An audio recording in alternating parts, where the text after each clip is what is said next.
Ada, it is such a treat to finally meet you in person. I've heard so much about you. Well, that's very kind of you to say, and it's nice to meet you as well. Okay, so I'm gonna go ahead and ask because I need to know, how are you sitting here enjoying a drink with me when you are involved in every single aspect of small business marketing? Marketing campaigns, creating funnels, copywriting, even developing sales pitches. Like, you are involved in everything. Admittedly, I do like to be at the center of anything that is attracting, engaging, or converting people to sales. And while I typically don't share my secrets, I am feeling a little saucy. There's a reason my name is spelled AIDA. I don't get it. Does that stand for something? Attention, interest, desire, action. It's all of the stages that a person goes through before they decide to purchase a product or service. I like to call it a funnel. And while it seems so simple, following this framework guarantees that you are not only setting yourself apart from the other options in your industry, but that you're also attracting the people that want or need your product or service. So you're telling me that as a small business owner, every single one of my marketing initiatives should follow the AIDA, or what you're saying is attention, interest, desire, action framework? Only if you want your initiatives to work and you want to ensure that you're not wasting money on attracting the wrong people. Okay, fair enough, but how do I apply that to my business? Well, let me show you. If you start at the top of the funnel,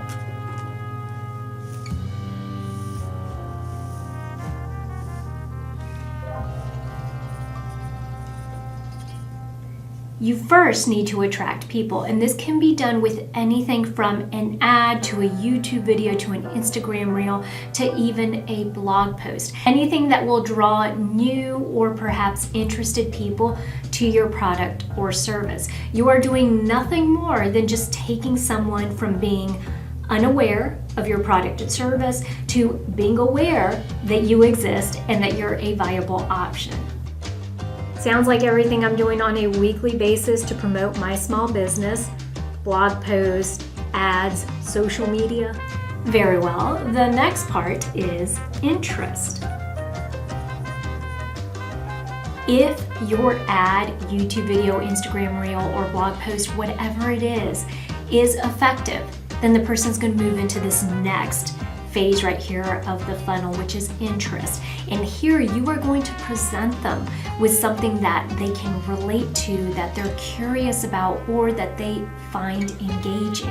And this can be done in several different ways, but an example would be a landing page where you offer them a free checklist or a downloadable guide or even a webinar. Whatever it is, the main point is that you are providing them something of value in exchange for their email address, because that is the data and the information that you're going to be able to utilize to sell to them in the future. So basically, I'm just taking somebody who saw my social media or ad and converting them into a lead so that down the road they'll purchase my product or service. See, you understand. Now, this next part here is the part of the funnel that we call desire. And it's possibly the most important part. Now, the key here is to try to figure out how you can create desire in this person that has now shown interest and engaged with your business. And you could go about doing this several different ways, including having a sales page or a squeeze page, or you could even do an email sequence, or a webinar. But what you're looking for and what you really want to be doing is connecting the dots for them. So you need to know where they currently are right now, where they want to be, and how your product and service is going to help them get there.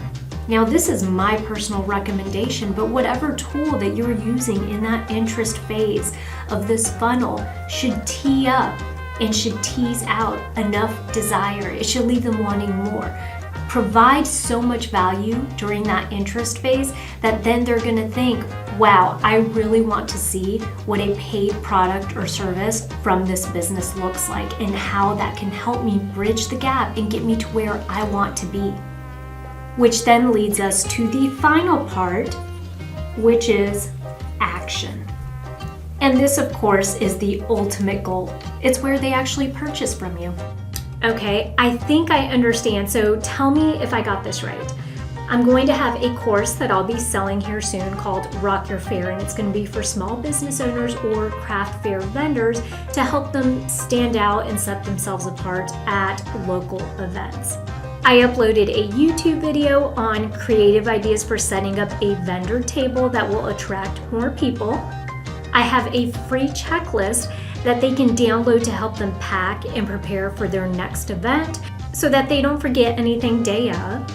After they provide their email address and download my checklist, then I will add them to my email list, and I could send them a sequence of emails that basically tells them that beyond the checklist, I have other resources to help them in having a great setup at a local community event or fair.